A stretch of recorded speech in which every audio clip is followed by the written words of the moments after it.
The air in my small command center was always cool, carrying the faint, earthy scent of damp rock and the sharp tang of ozone from the humming servers. It wasn't the kind of place I'd find a cutting-edge deep space observatory, not by any conventional standard. No pristine mountain peak, no arid desert expanse. My domain was carved into the living rock, miles beneath the surface, within what was known locally as the abandoned mine shaft, bottom never found. A fitting home, I sometimes mused, for someone who spent his life staring into the cosmic equivalent of an endless pit. My only company was the rhythmic thrum of the cooling systems and the low whir of the primary processing unit. The walls around me were rough-hewn granite, smoothed in places by decades of mineral seepage, perpetually shedding a fine, almost invisible dust that coated every surface, no matter how often I wiped. A single, bare bulb hung precariously overhead, casting a sickly yellow glow that did little to dispel the shadows clinging to the corners of the cavernous space. I preferred it this way, less distraction, more void. I was chasing ghosts, in a manner of speaking. Conventional astrophysics largely ignored them, deeming them cosmic dead zones. But I knew better. Nothing was truly empty.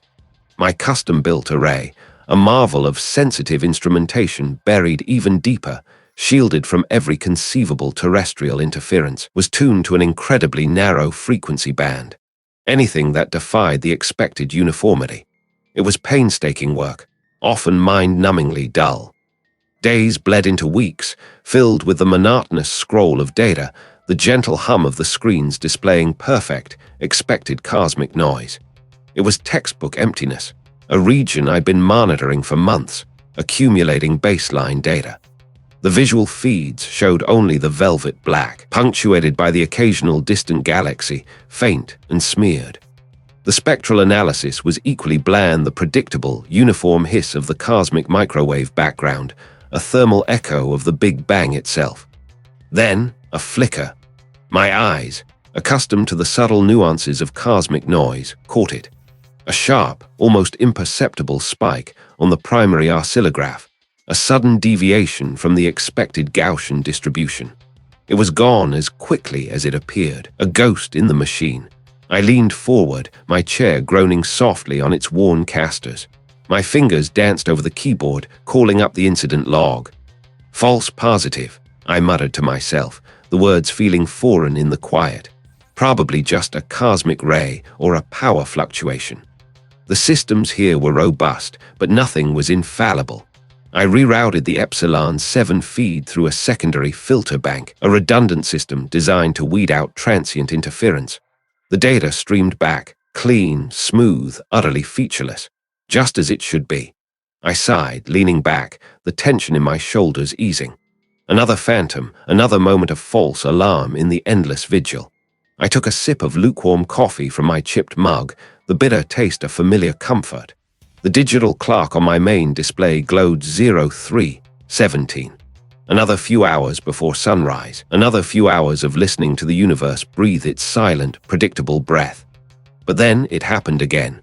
Not a spike this time, not a sharp, singular event. This was different. A complex waveform, faint but distinct, superimposed on the background hiss. It wasn't random. It held a subtle, undulating pattern, a series of peaks and troughs that seemed deliberate.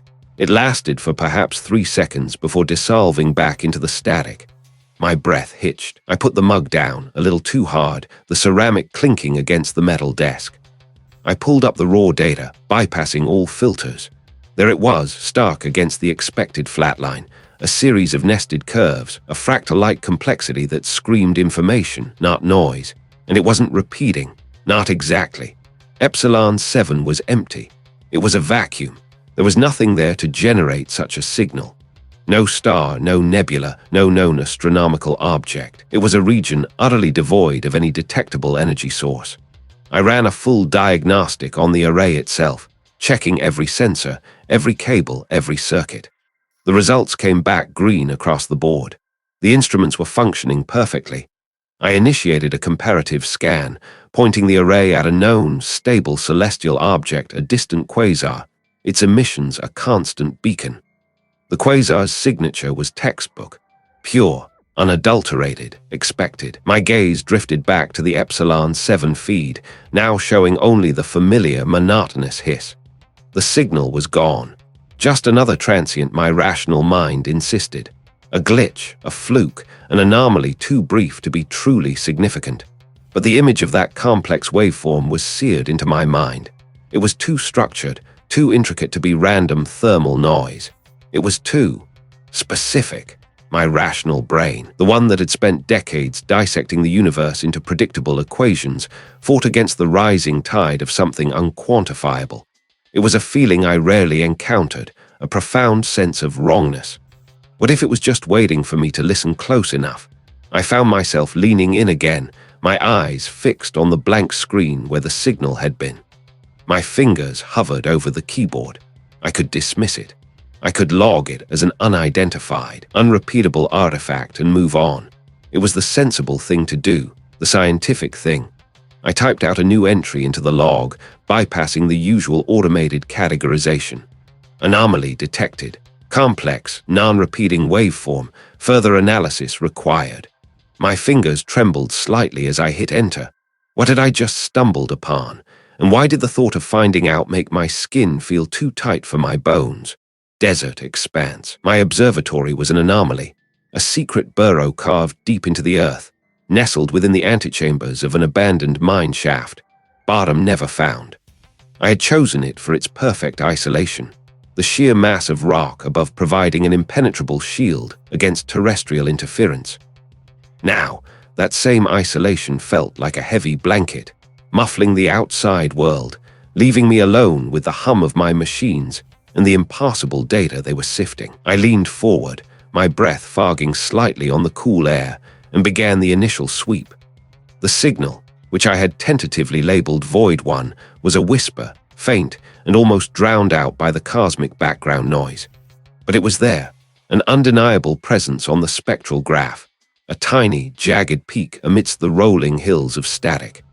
My fingers, calloused from years of manipulating delicate instruments, danced across the console's interface, isolating the anomaly, stripping away the detritus of light years. My first pass was simple frequency analysis, hoping to categorize it, to slot it into a known astronomical phenomenon, a pulsar, a quasar, a newly discovered stellar flare. Anything. The initial results were confounding. Void 1 wasn't a clean, repetitive pulse. It wasn't the chaotic burst of a dying star. It held no resemblance to the modulated waves of any known natural emitter. Instead, it presented as a series of intricate, overlapping patterns, like a fractal woven from pure energy. My brow furrowed. This was a puzzle, not a mistake. Days blurred into a single, extended vigil. The scent of ozone, always present, grew sharper, stinging my nostrils as I pushed the equipment to its limits. My usual meticulous routine dissolved. Meals became an afterthought, a quick protein bar chewed mechanically while my eyes remained glued to the monitors. Sleep was a luxury I couldn't afford, stolen in short, fitful bursts on a cart in the corner, the rhythmic whir of the cooling fans a constant lullaby. I ran statistical analysis after statistical analysis. Fourier transforms, wavelet decompositions, entropy calculations, every tool in my arsenal. Each one yielded the same unsettling conclusion. The signal was non-random. This wasn't noise. This was information, but what kind? And from what source? I tried to find a baseline, a reference point. I compared it to human communication protocols, to the intricate chirps of deep-sea creatures, to the complex patterns in crystal growth. Nothing. It was like trying to match a symphony to a single drumbeat. The complexity was staggering, orders of magnitude beyond anything I had ever encountered, natural or artificial. It shifted, it modulated, it built upon itself, creating layers of information that my algorithms could detect but not decipher. My stomach tightened. It felt like standing before a vast, alien library filled with books written in a language of pure thought. A colleague, an older, good-natured radio astronomer, called my secure line. I stared at the blinking light, a flicker of the outside world, and let it ring, twice, then 3 times. I couldn't pull myself away. My focus had narrowed to a razor-sharp point, piercing the veil of the unknown. He'd probably want to discuss the latest findings from the galactic core, a mundane yet important topic that now felt utterly irrelevant. How could I explain this to him? The signal wasn't just complex, it was too complex. It exhibited patterns within patterns, a recursive elegance that suggested a purpose, a design far beyond the chaotic beauty of the universe I knew. I saw what looked like logical progression, sequences that built upon previous ones, but the underlying grammar, the fundamental syntax, remained utterly opaque. It was like watching a master artisan weave an impossibly intricate tapestry, each thread placed with deliberate intent, but never understanding the story being told, or even the material it was made from. I found myself tracing the patterns with a finger on the cool screen, my mind racing, trying to intuit what my algorithms failed to grasp. My eyes burned, but I couldn't look away. There was a faint, almost imperceptible rhythm to some of the modulations, a pulse that seemed to resonate deep within the rock walls of my makeshift lab. Or was that just my own blood, thrumming with the strain? This wasn't just a discovery. It felt like an encounter. And what was it trying to say? My observatory was my sanctuary, carved deep into the earth, nestled within the antechambers of an abandoned mine shaft, bottom never found. The sheer mass of rock above had always been a comfort, an impenetrable shield against the terrestrial static that plagued surface-level instruments. Now, that same rock felt like a tomb, its oppressive weight a constant reminder of my isolation. The signal, a thing of impossible age and alien complexity, hummed faintly through my headphones, a constant, low thrum against the silence. I had barely slept, fueled by lukewarm coffee and a gnawing sense of urgency. I watched the scrolling data, lines of code that refused to resolve into anything familiar. My fingers hovered over the keyboard, but I hesitated to make any adjustments. Each parameter change felt like a step into uncharted waters, and I was beginning to suspect the water wasn't just deep, it was alive. The first glitch was subtle. A single pixel on my primary monitor, usually a steady blue, flickered crimson for a fraction of a second. I blinked, rubbed my eyes. Fatigue, I told myself. Days of staring at screens, dissecting the impossible, it was bound to play tricks. I leaned back in my chair, the worn leather creaking softly under my weight. The air in the shaft was always cool, carrying the faint, earthy scent of damp rock and metal. But a new smell seemed to be mingling with it now, something dry and ancient, like dust from a forgotten library. Or perhaps something far older. Then the screen froze. Not a system crash, just a sudden, rigid halt in the data stream. The cursor hung motionless. I tapped a key, then another. Nothing. A low growl of frustration escaped me. Just as I was about to force a reboot, the screen shuddered, a ripple passing through the pixels like water. Then, with a soft pop, it resumed, the data flowing again as if nothing had happened. My heart hammered, a frantic drum against my ribs. It wasn't fatigue. Something was wrong. I glanced around the small chamber, my eyes scanning the racks of servers, the blinking lights of the network switches. Everything appeared normal. The low, steady hum of the machinery, usually a comforting white noise, now seemed to possess a strange resonance. It wasn't louder, but it felt deeper. Like a note held too long, vibrating just at the edge of hearing, threatening to shatter something. The next incident was less ambiguous. I was comparing two data sets, trying to cross-reference the signal's harmonics with known astronomical phenomena. A window on my secondary monitor, displaying a star chart, suddenly warped. The familiar constellations elongated, stretched into grotesque, impossible shapes, their points of light smeared into streaks. It lasted only a second, a terrifying kaleidoscope of impossible geometry, before snapping back to normal. My breath caught in my throat. My hands trembled, a sudden, violent tremor I couldn't control. I stared at the restored star chart, then at my shaking fingers. What was happening to me? I pushed away from the desk, standing up too quickly. The room seemed to tilt for a moment. I closed my eyes, trying to steady myself, to clear the lingering image of twisted stars from my mind. I whipped my head around. Just the rough-hewn rock wall, illuminated by the dim overhead lights. My heart was a frantic bird trapped in my chest. This wasn't just my equipment failing. This was my perception. driven by a desperate need for answers. For any explanation that didn't involve my own unraveling, I turned from the glowing screens. My small personal library, a collection of obscure texts and forgotten lore, occupied a dusty corner of the chamber. I hadn't touched many of these books in years, deeming them more curiosities than scientific resources. I ran my fingers over the spines, the dry paper feeling like old skin. Dust motes danced in the beam of my headlamp as I opened it. The language was archaic, dense with metaphor and veiled references. My gaze drifted from the disturbing text to the faint, pulsing light of my signal analyzer. And around me, the machinery continued its strange hum, the air still carrying that dry, ancient scent. This wasn't just a signal. It was a presence, and it was changing things. I looked back at the book, at the unsettling symbols and the dire warnings. What had these ancient listeners truly heard, and what had it ultimately cost them? Now, that comfort felt like a suffocating weight. Days bled into nights. I lost track. The signal had woven itself into the fabric of my every waking moment, a persistent hum beneath the surface of my thoughts, louder than the gentle thrum of the ventilation system. I tried to filter it, to find a pattern, to categorize it as some exotic, yet explainable, astrophysical phenomenon. My screens glowed with reams of data, algorithms churning, but every attempt to impose order on the chaos only seemed to deepen the sense of profound wrongness. The signal wasn't just data. It felt like a presence, a cold, vast awareness pressing in from beyond the void. It wasn't out there anymore. It was here, with me, in the silent, rock-bound chamber, filling the space between the monitors and the worn leather of my chair. I could feel the subtle shift in the air, a drop in temperature that had nothing to do with the thermostat, a faint, metallic tang that clung to the back of my throat. How could a signal carry a scent or a chill?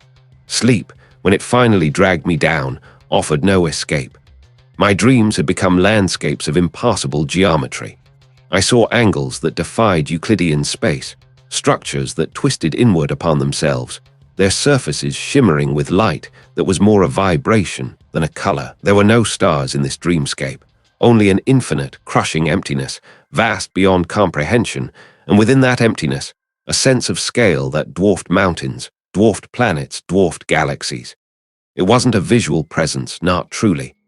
It was a feeling of something immense, ancient and utterly indifferent. The geometries shifted and reformed, not with the gentle fluidity of a kaleidoscope, but with a grinding, inexorable motion that suggested immense, unimaginable forces at work. For a long moment, the familiar hum of my servers sounded like the grinding of those impassable structures, and the concrete walls of my observatory seemed to warp and ripple at the edges of my vision. Was I simply exhausted, or had the signal found a new way in? I forced myself out of bed, splashing cold water on my face, trying to anchor myself in the tangible reality of the abandoned mine shaft. Bottom never found. The rough-hewn rock, the familiar scent of damp earth and ozone from my equipment, these were real.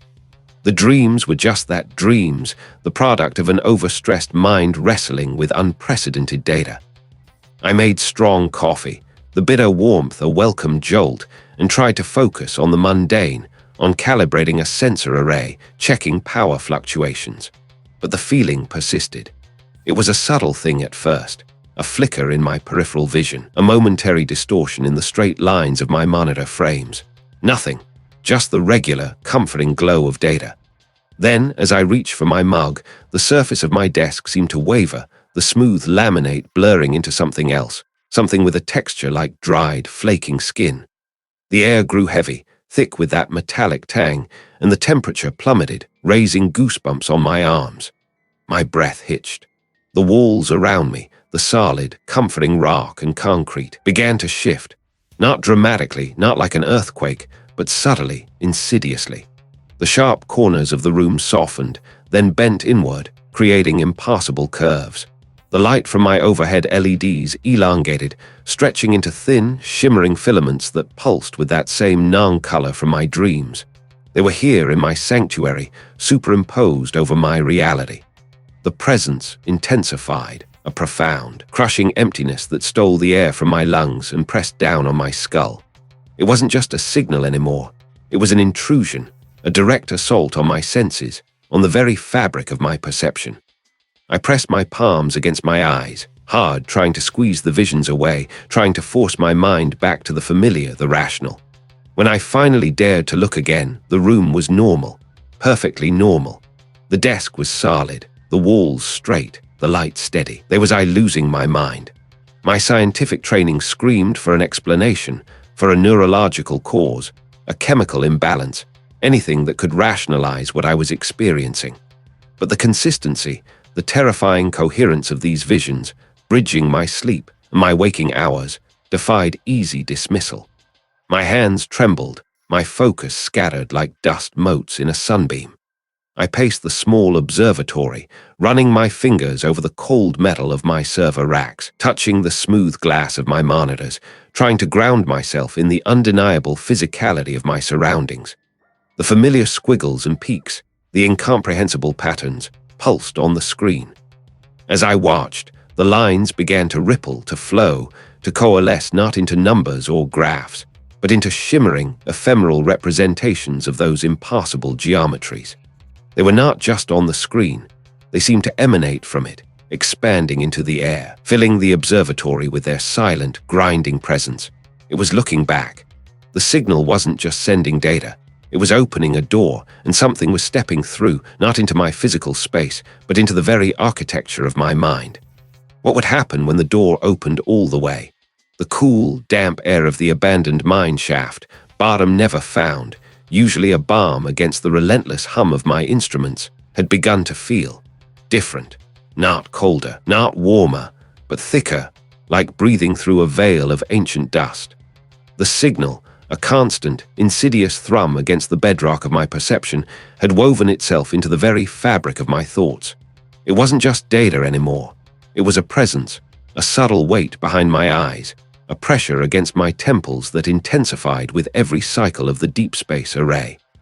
My hands, usually steady as I manipulated the holographic projections of cosmic dust lanes, now often trembled, a fine tremor that started in my fingertips and worked its way up my forearms. I dismissed it as lack of sleep, the relentless grind of discovery, but I knew in the quiet, thrumming spaces of my mind that it was more. The signal was demanding something, an audience, a validation. It felt like a vast, silent eye had turned its gaze upon me, and upon the insignificant speck of rock I called home. I had to share it. The urgency was a physical ache, a knot in my stomach that tightened with every passing hour. This wasn't just an anomaly, it was a fundamental shift in understanding. I compiled my data, painstakingly cross-referencing, building models that strained the limits of computational power. The results were stark, undeniable, and utterly terrifying.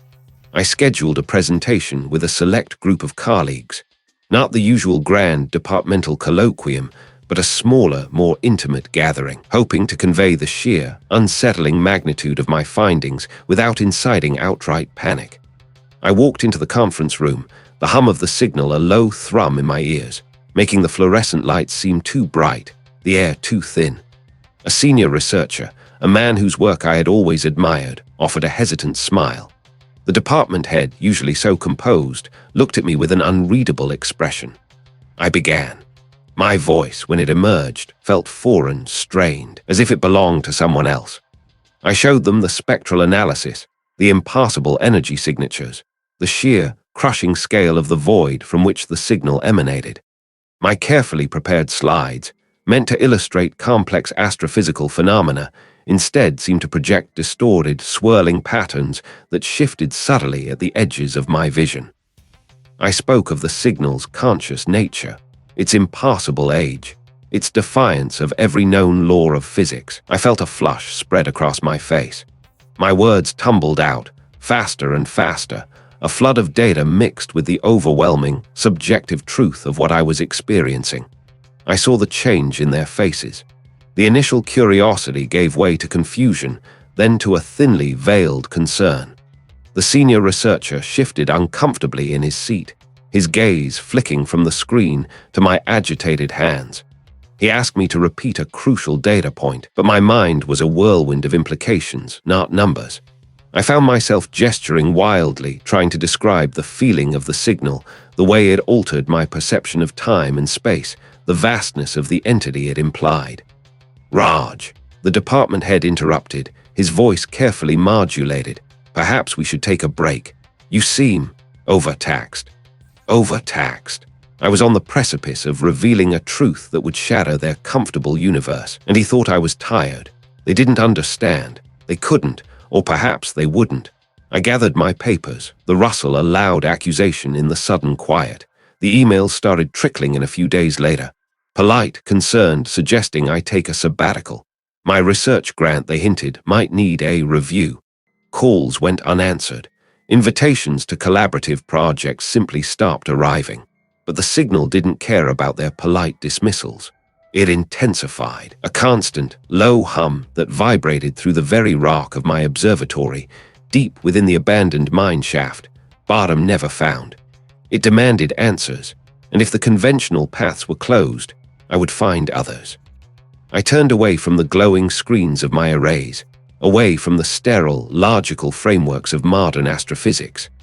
I scoured ancient texts, obscure mythological treatises, and the half-crazed ramblings of forgotten philosophers. I wasn't looking for scientific proof. I was looking for patterns, for echoes, for anything that might have grappled with the kind of fundamental, reality-warping presence I was encountering.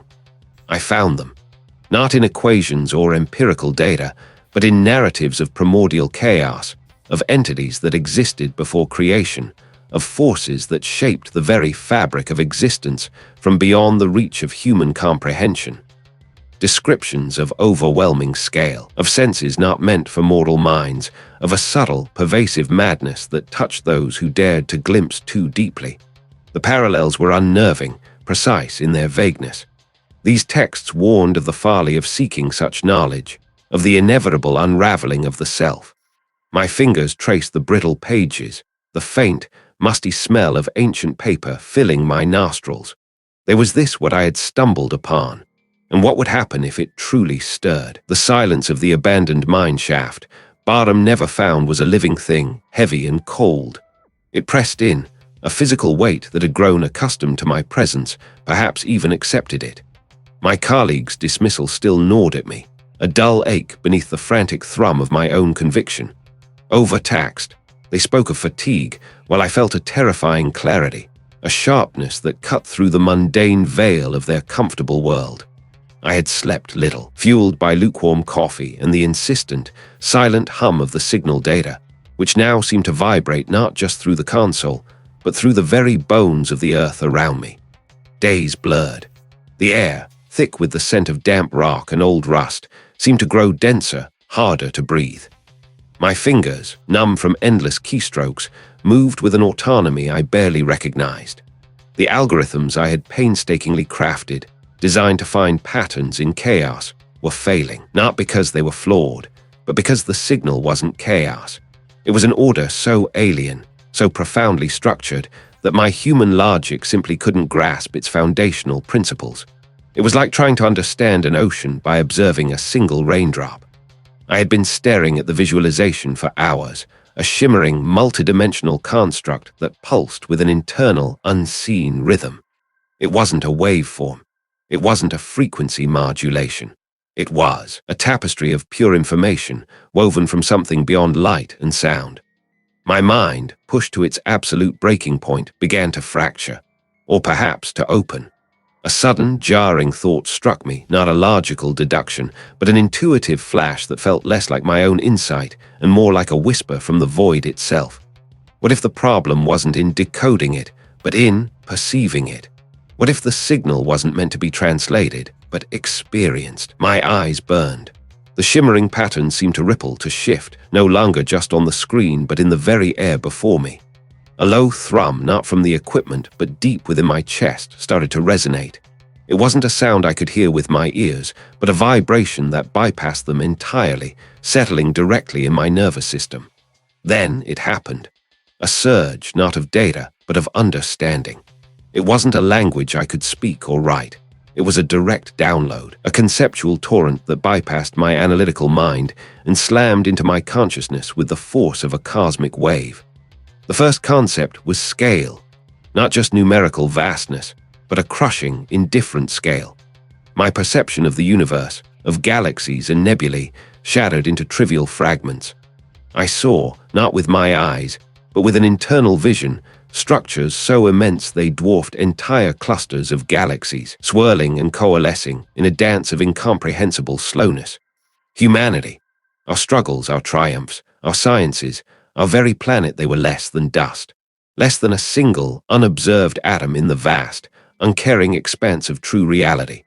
We were a momentary flicker on the surface of something immeasurable, a brief, irrelevant spasm of consciousness that would vanish without a ripple in the true cosmic currents. The grand narratives we built, the meaning we desperately clung to, were pathetic fictions, whispered in the dark by children afraid of the shadows. My hands clenched, gripped tight against the cold metal of the console. My throat was dry, a rasping sound escaping my lips without my conscious will. Then came the second concept, indifference, not malice, not hostility, but an absolute, profound lack of awareness. The entities that governed the true cosmos, the vast, slumbering presences hinted at in the signal, didn't hate us. They didn't even know we existed. We were too small, too fleeting, too utterly insignificant to register. Our entire reality, our three dimensions, our perception of time, was a tiny, fragile bubble, an ephemeral eddy in a current so vast it defied comprehension. The signal wasn't communicating to us. It was simply being. And in its being, it revealed a truth that was stripping away my sanity, piece by horrifying piece. My vision blurred, the contours of the mine shaft wavering, the metallic sheen of the equipment seeming to ripple like water. There was the air thickening, or was my perception of it simply dissolving? I felt a profound shift, a displacement within my own mind. My sense of self, that anchor of identity, began to fray. What else did the signal contain? What deeper, more annihilating truths lay waiting to be downloaded into my unraveling mind? My colleagues' dismissal still gnawed at me, a dull ache beneath the frantic thrum of my own conviction. But it was a distant thrum now, muffled by the relentless, all-consuming work. Days blurred into a single, unending vigil. I hardly noticed the passage of time anymore, only the progression of the signal's unfolding complexity. My rig, jury-rigged and humming with a feverish intensity, had become an extension of myself. The screens glowed with patterns, symbols, and intricate, shifting tessellations that no human mind could have conceived, let alone articulated. These weren't data points. They were revelations, delivered not through sound or light, but through a deeper resonance that vibrated in the very marrow of my bones. I'd stopped trying to translate them into conventional language. Instead, I let them flow, a flood of pure, raw understanding that bypassed the usual pathways of thought. My fingers, stained with grime and perpetually trembling, danced across the input devices, guided by an instinct that felt less like my own and more like an echo of the signal itself. Sleep had become a forgotten luxury, an unnecessary distraction. I'd catch myself drifting for a few minutes, slumped over the console, only to jolt awake with a sudden, sharp clarity, the patterns on the screen seeming to pulse with a greater urgency. My eyes felt like sand-filled sockets, perpetually dry and gritty, ringed with shadows that seemed to deepen with each passing hour. I'd lost track of when I last ate a proper meal. The bland protein bars I'd stalked felt like ash in my mouth, and the water tasted metallic, flat.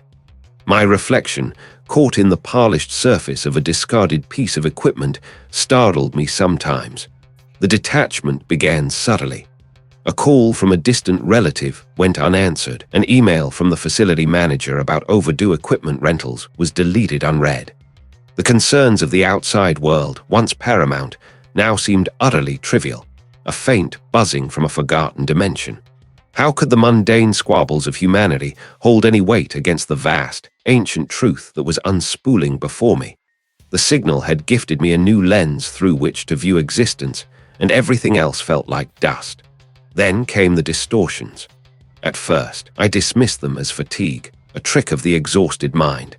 The heavy air in the abandoned mine shaft, bottom never found, seemed to shimmer, not with heat, but with an unseen vibration.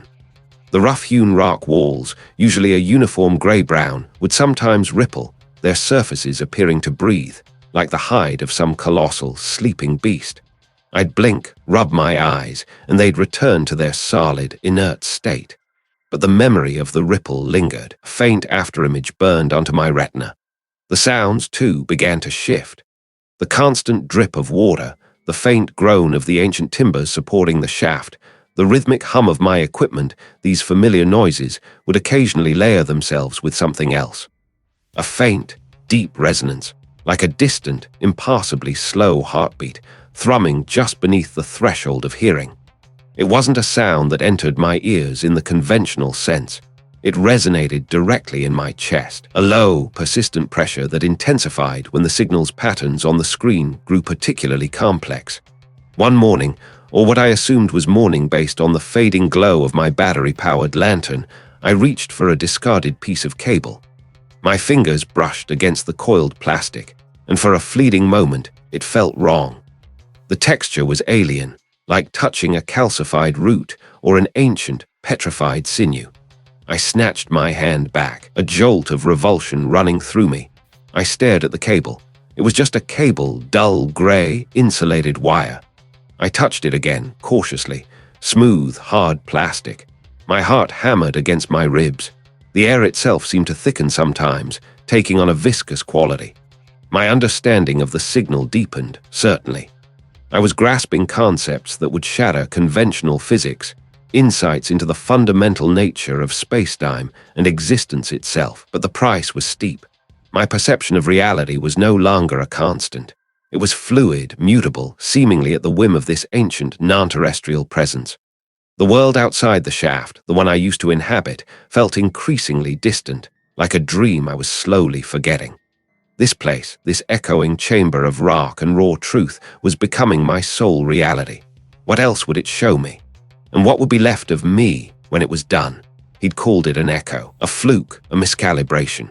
He'd seen the data, the impossible regularity, the sheer antiquity of the patterns, and still he turned away, but I couldn't. Not when the very air in this lightless chasm seemed to vibrate with a resonance I alone perceived. I moved deeper into the shaft, the beam of my headlamp cutting a wavering path through the mineral-laced dust motes hanging in the stagnant air. The metallic tang of ancient iron and damp earth filled my nostrils, a constant companion to the chill that seeped into my bones. Here, beneath layers of rock and forgotten history, the world above felt distant, irrelevant. Only the signal mattered. My portable array, a jury-rigged contraption of custom-wound coils and high-gain transducers, sat on a makeshift table near a particularly deep fissure in the rock face. The faint hum of its power inverter was the only mechanical sound, a tiny defiance against the vast, encompassing quiet. I'd spent countless hours down here, refining the filters, adjusting the resonant frequencies, stripping away all the cosmic background noise until only it remained. And with each refinement, a terrible certainty solidified within me. It wasn't just a signal, it was an address, a summons. Before, I'd interpreted it as a passive emission, an ancient beacon radiating into the emptiness. But now, after weeks of obsessive listening, of tracing its subtle modulations, I understood. The patterns weren't random. They weren't a natural byproduct of some exotic celestial event. They were structured. They were inviting. It was a deliberate, slow, insistent beckoning, like a hand reaching out across an impassable gulf of time and space, specifically for me. My fingers, calloused from fiddling with delicate wires, trembled slightly as I reached for the tuning knob. The implications were enormous, terrifying, and it knew I was listening. The thought was a jolt of pure adrenaline, followed by a dizzying wave of unease. How could it know? How could it distinguish my rudimentary attempts at detection from the myriad of other cosmic background noise? Unless it wasn't just emitting, but perceiving. Unless its awareness was as vast and pervasive as the emptiness it inhabited. My colleague's dismissal suddenly felt less like a professional slight and more like a desperate act of self-preservation. He couldn't see it because his mind refused to acknowledge what his instruments showed him. His reality was a fragile thing, predicated on understandable physics. Mine was rapidly dissolving. I knew, with a certainty that bypassed logic and rooted itself deep in my gut, that I couldn't just observe this call anymore. I had to respond. I had to amplify my own capacity to receive, to open myself to whatever lay beyond the veil of static and noise. For days, I'd been working on a new experimental method, something that pushed past the boundaries of conventional signal processing. It wasn't about simply boosting the incoming waves. It was about creating a resonant field, a kind of sympathetic bridge between my own neural pathways and the subtle energies I now believed the signal carried. I'd scavenged archaic components, bypassed safety protocols, and even experimented with obscure acoustic principles, hoping to create an interface not just for data, but for consciousness. I intended to place my head within it, allowing the subtle vibrations to entrain my brainwaves, to turn my own mind into a receiver. It was crude, untested, and likely insane. But the lure of understanding, of truly hearing the call, was an irresistible current dragging me deeper. I connected the final lead, a thin copper wire salvaged from an old radio, to a sensor I'd affixed to my temple. The air in the abandoned mine shaft, Barham never found, felt suddenly heavy, thick with unspoken potential. My breath hitched in my throat. Then I powered it up. A low thrum vibrated through the metal chamber, barely audible at first, then growing into a deep, resonant hum that seemed to bypass my ears and vibrate directly in my skull. A pressure built behind my eyes, a dull ache that quickly sharpened. I leaned forward, my face inches from the chamber, the sensor pressing against my skin. The humming intensified, a growing internal roar. My vision blurred at the edges, the solid rock walls seeming to soften, to ripple like disturbed water. My mouth was dry, a metallic taste blooming on my tongue. This was it, the threshold. With a final, trembling hand, I activated the primary amplifier. The sound was no longer external. It was inside me, a vast, echoing symphony of impassable frequencies that threatened to tear my mind apart. Images, not seen with my eyes but felt in my very bones, flashed behind my eyelids. Impassable geometries, swirling nebulae of pure thought, the crushing weight of eons. The beckoning was no longer subtle. It was a roaring torrent, pulling me, urging me, demanding my complete surrender. My body convulsed, a violent shiver racking my frame. I gasped, but no air seemed to enter my lungs. I was no longer Raj, isolated in an abandoned mine shaft. I was a single, fragile node connected to an infinite, indifferent awareness. I saw, I felt the source, not as a point in space, but as a boundless, dreaming entity, an elder truth that made the stars seem like fleeting sparks. It wasn't calling out of loneliness or curiosity. It was calling out of hunger, out of a profound, patient knowing that something had finally listened. My teeth chattered, a desperate rhythm against the overwhelming current. I had to pull back. I had to. But the pull was too strong, too pervasive. It felt like I was being slowly, inexorably drawn into a cosmic maw, my individual self dissolving into its terrible, vast being. With a guttural cry that tore from my throat, I slammed my hand onto the emergency cutoff, the force of the impact jarring my arm. The roaring abruptly ceased. The pressure in my head receded, leaving behind a searing pain and a profound emptiness.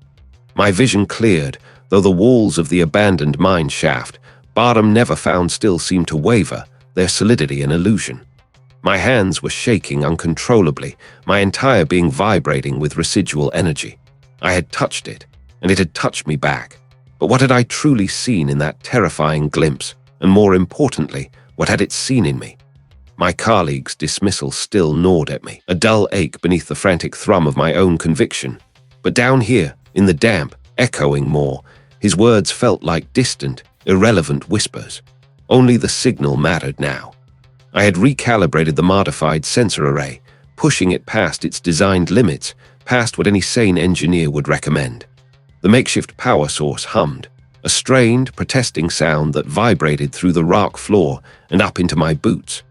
My hands, stained with rust and grime, trembled slightly as I adjusted the final dial. This was it. I had to know, I needed to see. The air grew heavier, thick with an unseen pressure. It wasn't just the mine, it was something else, something entering. My skin prickled, a sensation like static electricity before a storm, but amplified 1,000-fold.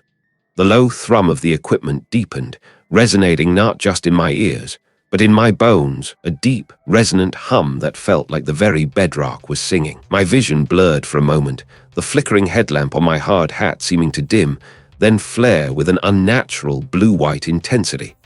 Then it began. It wasn't a visual, not in the way my eyes understood light. It was a comprehension, forced into my mind, a flood of information that bypassed all my senses and slammed directly into my consciousness. The abandoned mine shaft, Barham never found dissolved, not physically, but conceptually. Everywhere, the entity's form was not a shape, not a color, not a dimension I could plot on a graph. It was a principle, a vast, intricate pattern not of matter, but of relations. Imagine the universe not as stars and galaxies, but as the underlying logic that allows stars and galaxies to exist. That was its form. A tapestry of fundamental interactions, a blueprint woven from the very fabric of causality. It was the space between everything, the silent, omnipresent scaffolding that held reality together, yet was utterly distinct from it. My mind reeled. I gasped, a dry, choked sound. My hands clenched, nails digging into my palms, but the pain was distant, a faint echo in the overwhelming symphony of perception. My body felt like a fragile shell, barely containing the explosion of understanding occurring within my skull. This wasn't a being with eyes and limbs. It was the reason for eyes and limbs. It was the silent, vast intelligence that orchestrated the very dance of existence, not as a puppeteer, but as the music itself. It wasn't a single point. It was everywhere at once, yet focused intensely on me. I felt its presence not as a gaze, but as an awareness that permeated every atom of my being. It was ancient beyond any concept of time, older than the light from the first stars, older than the very concept of old. It had simply been, and it was still being. Then came the purpose. It wasn't spoken, not in words. It was an instilled knowing, a sudden, horrifying clarity. This entity wasn't here to communicate, not in a way humans understood. It was a force of cosmic realignment. Its purpose was to adjust, to correct, to sculpt reality according to its own incomprehensible design. The universe, as I knew it, was merely a malleable medium. Galaxies shifted, stars ignited and died, planets formed and crumbled, all part of an infinitely slow, deliberate process of refinement. Humanity, us, we were less than dust motes, less than a fleeting thought. Our civilizations, our aspirations, our entire history, they were ephemeral flickers, tiny biological reactions on the surface of one insignificant sphere. We were incidental, a transient byproduct in a process that spanned eons. Our existence held no special meaning, no inherent value in its grand, silent undertaking. We were simply part of the raw material, awaiting the inevitable reshaping. I was a single cell in a vast, unknowable organism, experiencing the crushing weight of its conscious, deliberate growth. My breath hitched. My vision swam with shapes that weren't shapes, colors that were concepts, sounds that were silent. My nose filled with the smell of ozone and something else, something metallic and vast, like the scent of creation and destruction intertwined. The pressure intensified, pushing against my very skull, threatening to crack it open. I wanted to scream, to lash out, to deny this monstrous truth, but no sound escaped. My mouth was dry, my tongue thick, my muscles locked. I was pinned, utterly helpless, a witness to a truth that was tearing my perception of reality to shreds. The abandoned mine shaft, Barham never found, was still there. I knew it intellectually, but my senses were overwhelmed by the infinite, the impossible. What did it want with me, a single, fragile human, to bestow such a terrifying revelation? Was I merely a conduit, a momentary receiver, or something more? And now that I knew, what was I supposed to do with this unbearable, shattering knowledge? My colleagues' dismissal still gnawed at me, a dull ache beneath the frantic thrum of my own conviction, but it was fading. The signal, that impossible, ancient hum, had become more than a data point. It was a resonance within me. I felt its slow, deliberate pulse, not just through the equipment, but in the marrow of my bones. I finally climbed out, leaving the cool, damp breath of the shaft behind. The sun, when it hit me, felt wrong. It was too bright, yet cast no warmth. The light had a peculiar quality, a bleached, almost aggressive glare that made the familiar landscape seem brittle, like an old photograph left too long in the sun. The air, usually crisp and clean here in the isolated stretches, carried a faint, metallic tang, like ozone after a storm that never broke. I stood there, blinking, feeling a subtle tremor in the ground beneath my feet that wasn't geological. It was a vibration, a deep, pervasive hum that seemed to originate from everywhere and nowhere at once, a quiet counterpoint to the signal I carried within. Driving back towards the nearest town, the world outside the mine shaft seemed subtly off. The trees lining the road, usually vibrant with late summer green, were a shade too yellow, their leaves brittle-looking, even though there had been no frost. The sky, a canvas I had studied my entire life, wasn't blue, not truly. It was a bruised, mottled grey, even where the sun tried to break through. It looked like the atmosphere itself was holding its breath. I gripped the steering wheel grip tight. Was it just my perception, warped by the sleepless nights and the relentless signal, or was something truly changing? When I reached the outskirts, the first thing I noticed was the quiet. Not the natural quiet of the wilderness, but an unnatural hush that felt imposed, heavy. Fewer cars than usual, fewer people walking. The few I saw moved with a strange, deliberate slowness, their gazes unfocused. A delivery driver, leaning against his van, stared at the horizon with an intensity that made my stomach clench. He wasn't watching anything. His eyes were simply fixed, vacant. I slowed the car, passing him, and saw the faint shimmer around his silhouette, a distortion in the air that was barely perceptible, yet undeniable. It was like heat haze, but the air was cool. I pulled into the small market square. The usual bustle was gone. A few shoppers drifted through the aisles of the general store, but they moved like sleepwalkers, their baskets half empty. The chatter, the mundane complaints, the easy laughter all absent. A cashier, usually quick with a joke, stared blankly at the screen, her movements sluggish. Her eyes, when they briefly met mine, held a profound weariness, a deep, underlying anxiety that she seemed unaware of. I felt it too, a low thrum of dread beneath my own frantic thoughts. It was like a chord had been struck, a resonant frequency that was slowly, subtly, altering everything. Later that evening, the atmospheric changes intensified. The bruised sky bled into an impassable twilight, a murky purple that swallowed the stars. The air grew heavy, thick with that metallic tang, and a faint, acrid smell I couldn't place. It clung to my clothes, my skin crawled. I tried to watch the news, hoping for some explanation, a meteor shower, a volcanic eruption, anything. But the reports were fragmented, bizarre. A meteorologist, usually so composed, stammered through a forecast of unprecedented atmospheric disturbances, her face pale, her hands trembling. She looked directly into the camera, her eyes wide, and for a fleeting moment, I saw the same unmoored fear that I'd seen in the cashier, in the delivery driver. He was seeing it too, feeling it too.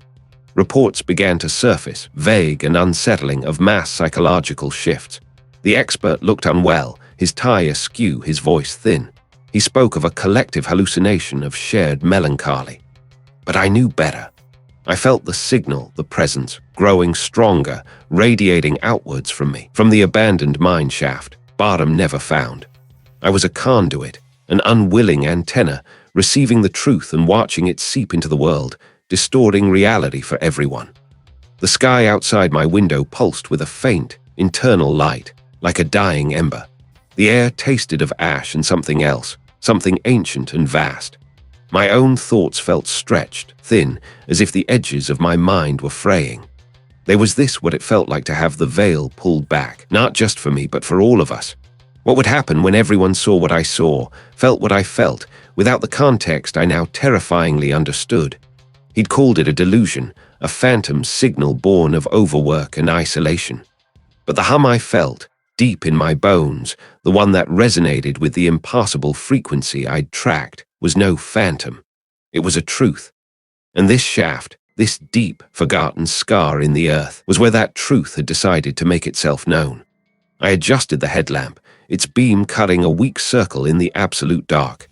The air here was thick, mineral-laden, and something else, a metallic tang, like ozone after a lightning strike, but without the storm.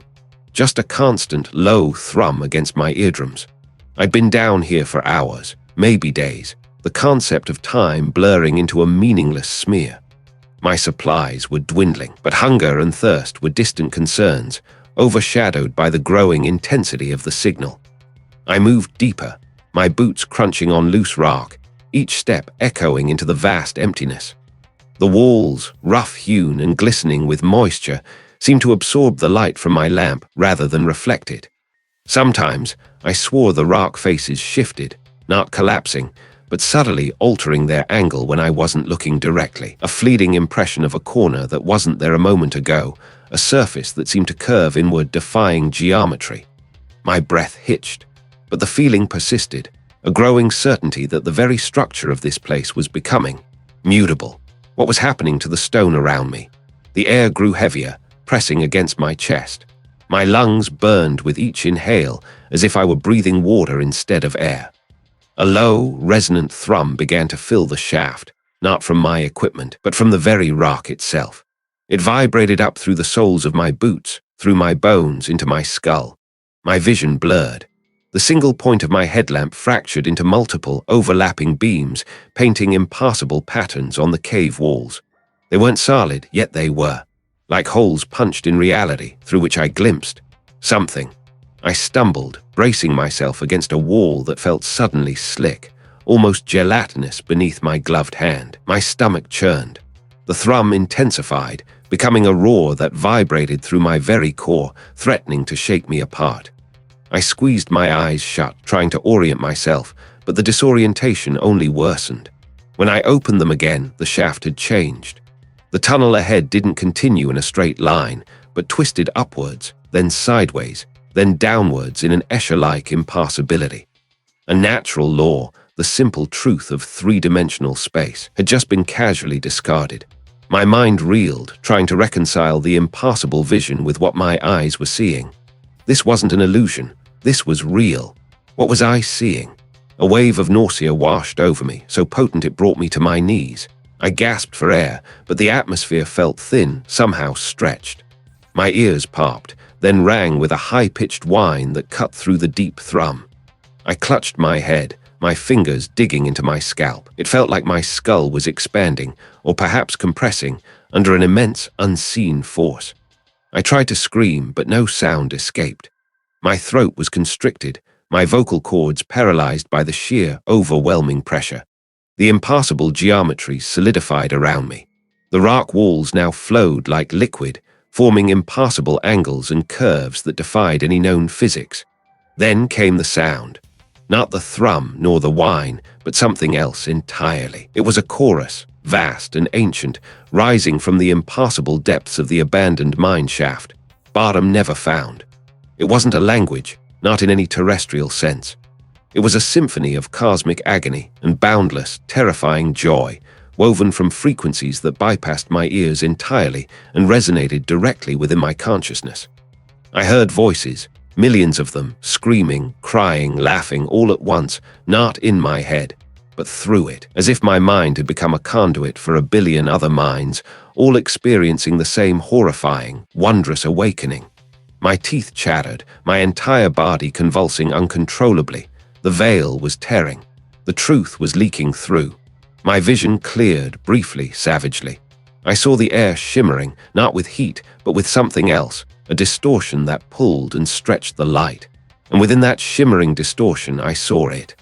A gaping, hungry absence that pulsed with the same impassable green light as the flowing walls. It was a hole in reality, and through it, I glimpsed not stars or galaxies, but something far, far older. Something that had always been there, slumbering beneath the thin veneer of our understanding. Something that was now awake. What was it looking at?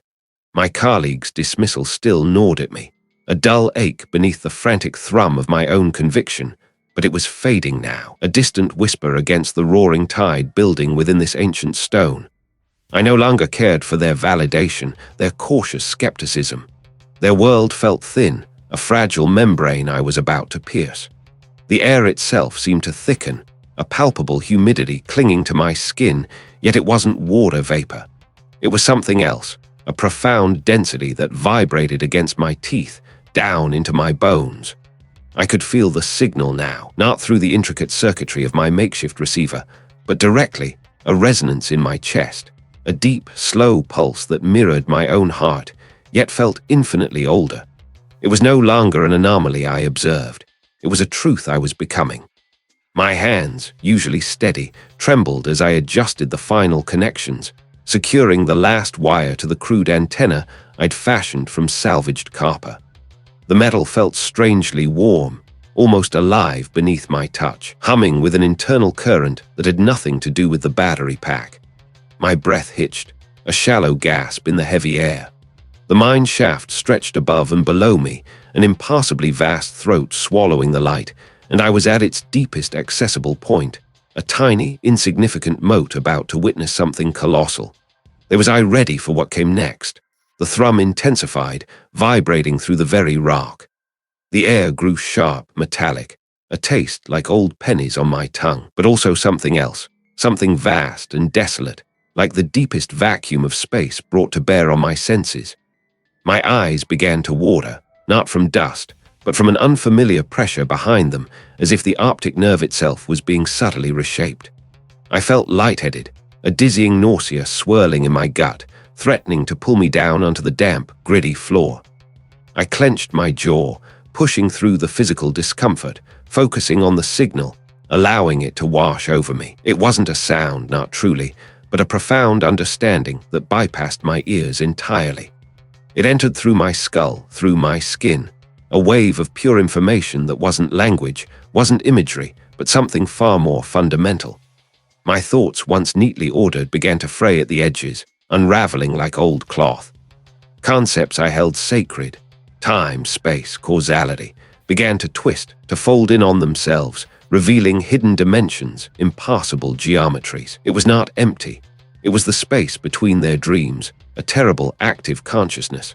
A low moan escaped my lips, a sound I barely recognized as my own. I felt my perception of up and down waver, the floor tilting, the ceiling pressing, the entire mine shaft twisting around me like a tortured serpent. I was falling, even though I was pressed against solid rock. I was rising, even though my legs gave out. My body was a mere vessel, a conduit, and the signal was flowing through me, altering the very composition of my cells, not chemically, but ontologically. My blood hummed with a new alien energy. My mind splintered, then reformed, pieces of my old self scattered like dust motes in a cosmic wind. Raj, the astrophysicist, was gone. Raj, the man, was dissolving. I saw the abandoned mine shaft, bottom never found not as a hole in the earth, but as a temporary wrinkle in something far grander, an ancient artery to a heart that beat in dimensions beyond human comprehension. The air no longer tasted metallic. It tasted of eternity, of starlight and primordial dust, of entities so vast that entire galaxies were but motes in their colossal eyes. I opened my eyes, or what felt like my eyes, and the world was utterly transformed.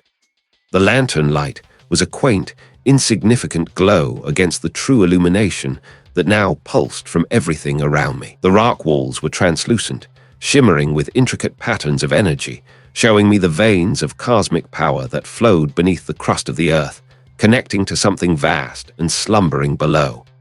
I saw the signals not as electromagnetic waves, but as ripples in existence, communications between beings that had no names, no forms, only functions in a grand, terrifying cosmic ballet. My old self would have screamed. My fear had been a limitation, a human filter. Now I saw. My body felt different. I could feel the subtle shifts in the Earth's mantle, the distant hum of solar flares, the expansion of the universe itself, all simultaneously. My fingers, when I raised them, looked the same, but they felt like instruments, extensions of a greater consciousness, capable of grasping concepts, not just objects. My voice, when I tried to speak, was a low, resonant hum that echoed not just in the mine, but in the deeper, unseen channels of reality. I was no longer an observer of the signal.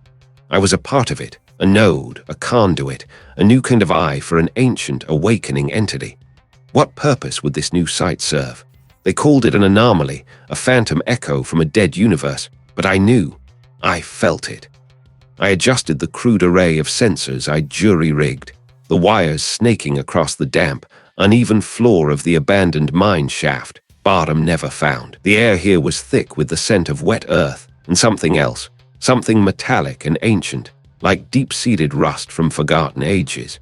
My breath plumed in the frigid air, each exhale a small cloud of defiance against the crushing stillness. The signal, which I had tracked to this impassably deep chasm, was no longer a distant whisper. It was a resonant hum, a vibration that I felt not just in the equipment, but in the very marrow of my bones. My fingers, numb despite the thick gloves, brushed against the cold metal casing of the primary receiver.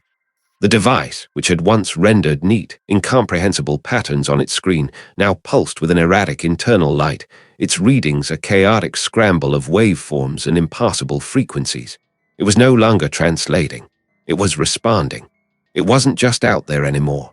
It was in here. A low thrum began, originating not from my equipment, but from the rock itself. A deep, subaudible tremor that vibrated through the soles of my boots, up my spine, and into the base of my skull. I gripped the rock face, my grip tight, the stone feeling unnervingly porous like petrified sponge. The hum intensified, rising in pitch, a sound like a million cicadas singing in unison, but without any discernible source. My teeth began to ache. The air grew heavy, almost viscous, pressing against my eardrums, making it hard to breathe. Then, the static on the receiver screen cleared, not into a comprehensible pattern, but into something far worse. It was an image, or rather, a concept rendered visible. Lines of light, impassably fine, began to weave themselves into intricate, non-Euclidean geometries. They shifted and flowed, not like a video, but like a living thought, a vast, complex consciousness unfolding directly onto the screen. It was not a message. It was a presence. And it was looking back. The image pulsed, expanding, swallowing the screen. It wasn't just a visual anymore. It was an invasion of all my senses. I tasted bitter ash. The sound was no longer a hum, but a symphony of impassable frequencies, each note a chisel against the fragile architecture of my mind. My eyes burned. My head spun. The walls of the abandoned mine shaft Barham never found began to ripple. Not physically, not with falling stones or cracks, but perceptually. The rough rock seemed to soften, to flow, like wax under an immense heat. They were vast, angular yet fluid, like mountains of shifting obsidian glimpsed through a distorting lens. The very concept of up and down began to lose meaning. I squeezed my eyes shut, but the geometric patterns were burned into my retinas, shifting and reforming behind my eyelids. The hum was inside me now, resonating in my bones, vibrating in my skull, making my teeth chatter uncontrollably. The entity wasn't just observing, it was integrating. It was teeming. It was a vast, sprawling ocean of incomprehensible life, and our universe, our neat, ordered reality, was merely a tiny, fragile bubble upon its surface. The stars were motes of dust, the galaxies mere currents in a boundless, living sea of elder things. And they were not slumbering. They were merely existing, on a scale so grand, so indifferent, that our entire history was less than a fleeting thought. When I opened my eyes again, the abandoned mine shaft Barham never found was gone. Or rather, it was still there, but it was more than there. The walls were no longer rock. They were the curving, impassably vast surfaces of something else, something organic and crystalline at once, stretching into infinite distances. The ground beneath my feet felt like compacted starlight, alive and humming. My own body felt alien, stretched and thinned, my senses no longer bound by human limitations. My colleagues' dismissal, my frantic conviction, the concept of a signal, it all seemed like a child's babbling, a pitiful attempt to quantify the unquantifiable. I was no longer Raj, the astrophysicist. I was a point of awareness, a single, infinitesimal node in an endlessly vast, terrifyingly beautiful cosmic tapestry that had just unfurled itself before my shattered perception. The entity wasn't a threat to be faced or a mystery to be solved. It simply was. And now, so was I, in a way that defied all previous understanding. It was vibrant, alive, thrumming with the silent song of impassable geometries and elder truths. What remained of Raj understood that the world, my world, was gone, replaced by this new, utterly alien reality. And I was part of it, but what part? And for how long?